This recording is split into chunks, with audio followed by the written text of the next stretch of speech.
मुझे बहुत प्यास लग रही है। वो 300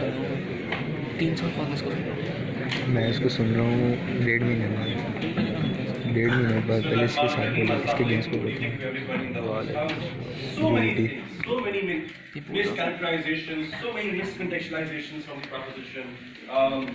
I don't know if I'll be able to speak, if I'm not able to rebut everything that they've said. But I'll just start with a few things, some few notes that they've formed. Waqas Mir, while ending his speech, says so many times the excuse of extraordinary times have been given by the judiciary. Believe me, everybody sitting in this room knows that probably thrice or 4 times the same argument has been said by politicians to people in Pakistan in saying that your constitutional rights will be given to you. They are not given. But let's just move back to what the debate really today is about. It's about judicial activism, and it's really sad that nobody in the proposition has really talked in detail about these Sharif family cases, because it will probably hurt the sentiment of the people who will be voting at the end of the debate. But let us talk about a few things. Let's talk about Article 184.3, and I'll throw my legal argumentation because that is what makes sense, that is what the Supreme Court does. So many speakers in the proposition hate Article 184.3. I have a very simple question to all of you. Who puts that article in the Constitution? The Parliament.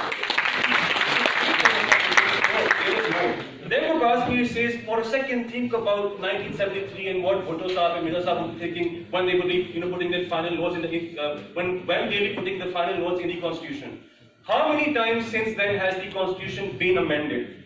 Numerous times, almost twice, almost 20 or 19, 21, 22. So many times the Constitution has been amended.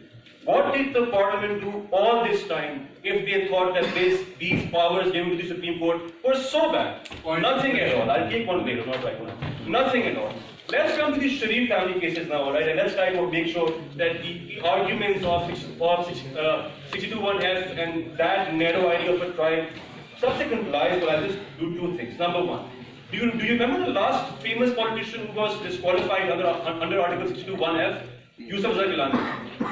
The PPP government, something which Waqas really supports, I also do, back then in 2010 begged every Pakistani representative in the parliament to amend this to make sure that this sword does not lie or is not chopping off heads of parliamentarians. What was the stance of the opposition back then, which so nicely is the Noon League? We are sorry, we don't think that is an amendment we need to make. What happens, and okay, what did the PPP do back then? Nothing at all. They did the most mature step. They took the most mature step. They wanted to consult with the opposition. Now that opposition is in power, and they are the ones who have been convicted under the same article, and suddenly it becomes activism. It becomes, extrajudicial power. It becomes that the Supreme Court is going outside its scope. Where was the Supreme Court back then? I don't know if it really does hurt, so they have to ask more questions. But where was the government back then when this happened with previous leaders? It did not happen before. It is happening now, which means that this whole issue right now is not about judicial activism. It is about one power out there sitting in parliaments, controlling your executive, trying to make sure that you call it judicial activism. It really is not judicial activism. It is a power given to them in the Constitution. You have not challenged this power in numerous amendments, and now when you have a problem with it, you think 184.3 is bad. I was just wondering, the third speaker of the proposition kept on saying 184.3 is bad, it's bad. I don't know, nobody in this room apparently knows this, but Saqib Nisar did not bring this power with him when he was made the judge. Your parliamentarians entrusted him with this power, and if that's a problem, there's a new government coming up in a few months, might as well ask them to do this. But let's go ahead. Our problem is not with 184.3, it's with the reckless use of 184.3. Madam, one question at a time. Let's not go out of this scope. This debate is about every other so moto notice. Yeah, I'll come to that. I just saw you. I thought I had the voice to make my argument. Let's talk about 184.3 and if or not the power is excessive. They did not tell you this, but the power of 184.3 is that it will give out a declaratory decree. Waqas Mir will tell you after this debate that a declaratory decree is not a punishment, it is more like a direction and observation. That is why so many people missed out on this.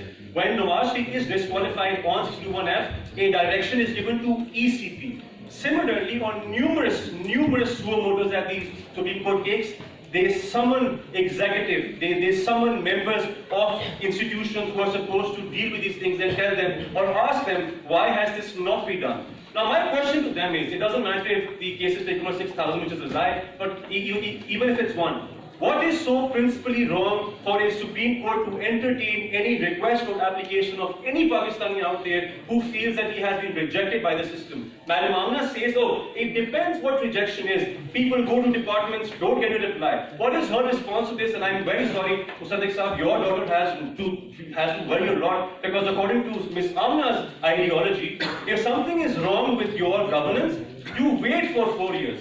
Do nothing at all. Go.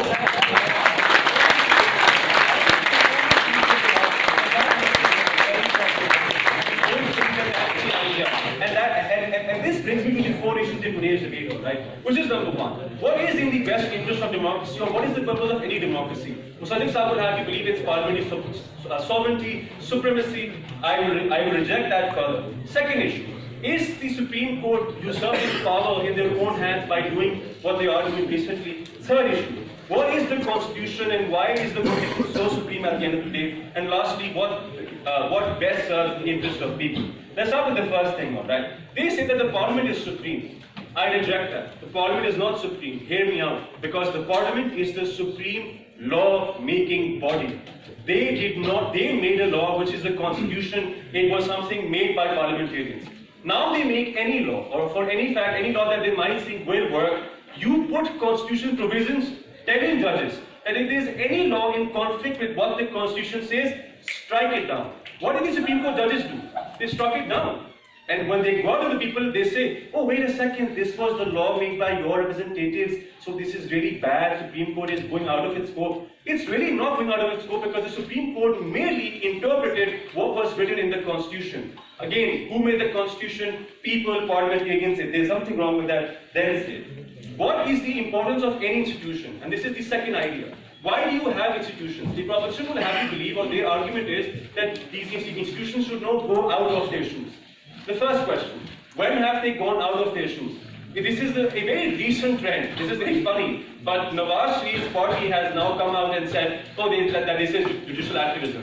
Same judiciary was adjudicating matters of more than 200 million people in Pakistan for the past 7 years. Not once did any parliamentarian stand up to the backlog that he talks about of 1.8 million pending cases. But suddenly, when a certain family is targeted, it becomes activism. That's the first question, which means that the Supreme Court is not going outside of what it is saying. Because it says that there are 1.8 million pending cases, and that's what the judiciary should look at. I am very sure and certain that the bar will not be happy with this argumentation of what he said today. Because pending cases are for numerous matters. For people, because of lawyers who love to, delay cases. It is because of petitioners or claimants who bring cases who have no grounds.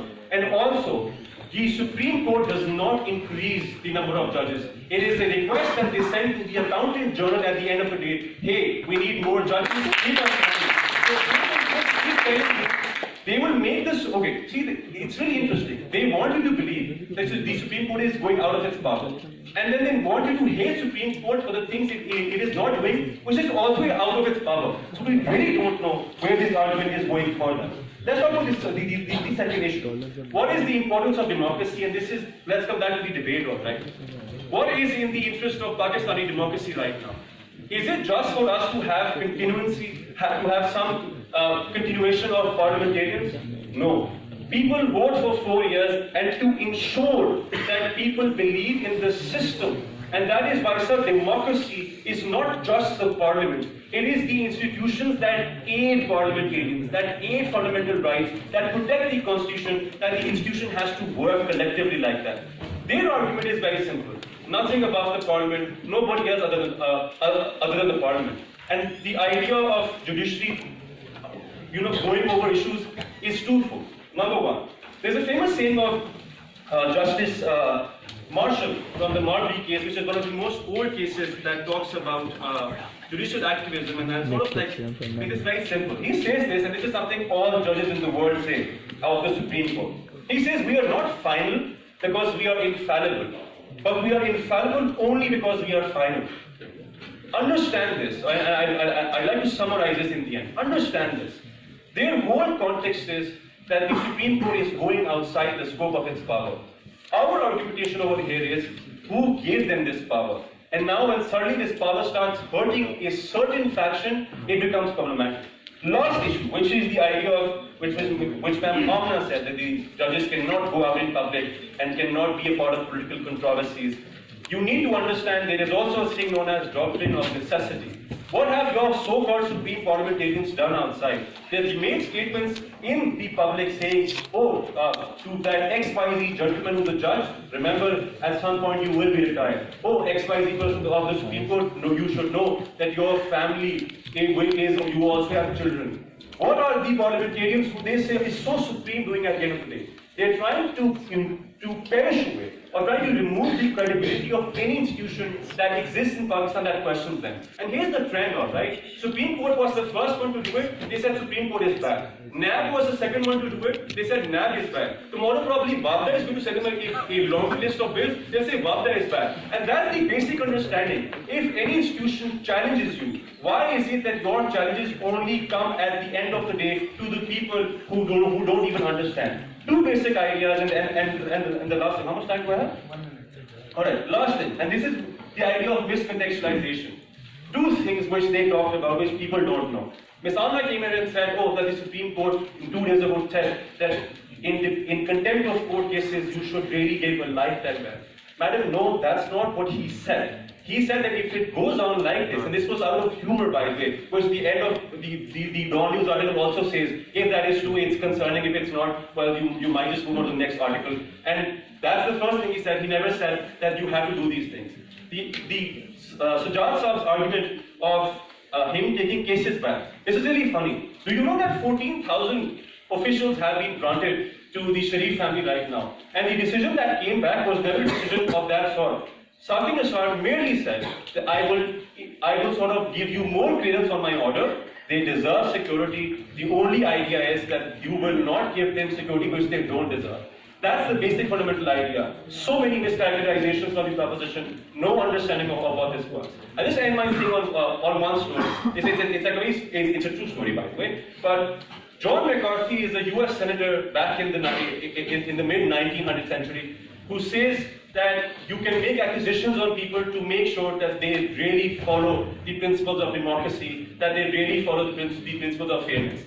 McCarthyism is what the today's proposition and the current people who blame or accuse the Supreme Court of activism should be called out for. There is basically no idea or no ground for why they hate the Supreme Court or why they hate the recent activism. They just don't want the Supreme Court to do things that people will end up liking, things that they should have done, not the Supreme Court. These suo motu cases are not taken out of random thoughts. They are taken by applications received by the Supreme Court on a daily basis, which are 1,000 to 1,500. If people put their trust in the Supreme Court after all fails, we still don't know what their objective at the end of the debate is. This activism is not even activism. It just is a picture of activism that the proposition paints it for us.